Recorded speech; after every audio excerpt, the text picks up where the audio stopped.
खरीप हंगाम 2025साठी राज्य सरकारकडून शेतकऱ्यांना 1 ऑगस्ट ते 15 ऑगस्ट 2025 या कालावधीत ई-पीक पाहणी पूर्ण करण्याचे आवाहन करण्यात आलं आहे. शासकीय योजनेचा लाभ घेण्यासाठी यावर्षीपासून ई-पीक पाहणी अनिवार्य करण्यात आली आहे.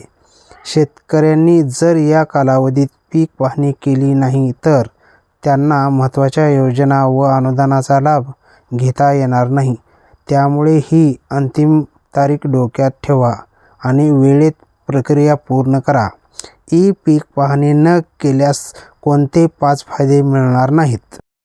शासकीय अनुदानाचा लाभ थांबेल, नुकसान भरपाई मिळणार नाही, पीक विमा योजनेचा लाभ मिळणार नाही, भावांतर योजना बंद होईल, इतर शेतकरी कल्याण योजना अपात्र ठरतील. कारण ई-पीक पाहणीचा डाटा आता फार्मर आय.डी. सोबत लिंक केला जात आहे. याशिवाय कुठल्याही योजनेचा लाभ घेता येणार नाही. यावर्षी नवीन काय आहे? या वर्षीपासून DCS नावाचे नवीन ॲप्लिकेशन वापरण्यात येणार आहे.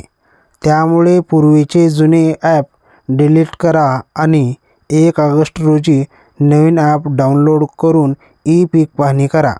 ज्यांच्याकडे स्मार्टफोन नाहीत त्यांनी शेजारी सेवा केंद्र किंवा गावातील डिजिटल सेवा उपलब्ध असलेल्या ठिकाणी जाऊन ई-पीक पाहणी पूर्ण करून घ्या. ई-पीक पाहणी केल्याचे फायदे: शासकीय योजना आणि अनुदानासाठी पात्रता, खरीप हंगामात पीक विम्याचा लाभ, नैसर्गिक आपत्तीमुळे होणाऱ्या नुकसानाची भरपाई, ट्रॅकिंगसाठी डिजिटल डेटा तयार, भविष्यकालीन शेती धोरणासाठी आधारभूत माहिती.